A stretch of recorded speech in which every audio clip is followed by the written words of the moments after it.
Tiningnan ni Priya ang sarili sa salamin at nagbuntong hininga.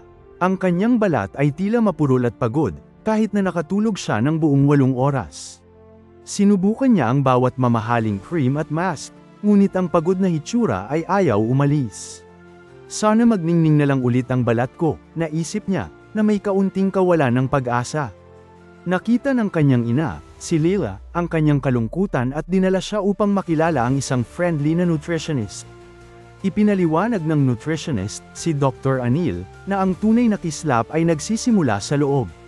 Sabi niya, ang sikreto ay wala sa isang garapon, kundi sa 5 simpleng vegetarian na pagkain. Una, spinach. Ito ay puno ng mga katulong na nag-aayos ng balat. Pangalawa, avocados, na may magagandang taba upang panatilihing malambot ang balat.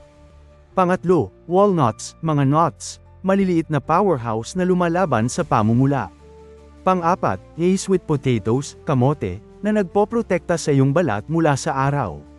Panghuli, berries, tulad ng strawberries at blueberries, puno ng antioxidants, mga espesyal na katulong na nagpoprotekta sa mga sel ng iyong katawan mula sa pinsala.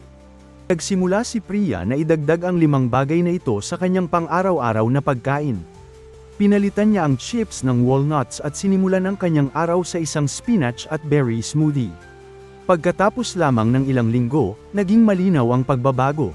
Ang kanyang balat ay mas makinis, mas maliwanag, at talagang makinang.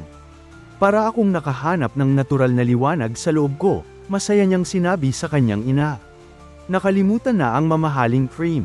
Ang iyong balat ay salamin ng iyong kalusugan, pakainin ito ng simple, makapangyarihang pagkain at panoorin itong sumikat. Mayroon kang kapangyarihan na lumikha ng natural na kislap mula sa loob. Ngayon, mag-subscribe at mag-comment ng paborito mong pagkain para sa balat gamit ang Filipino Repo.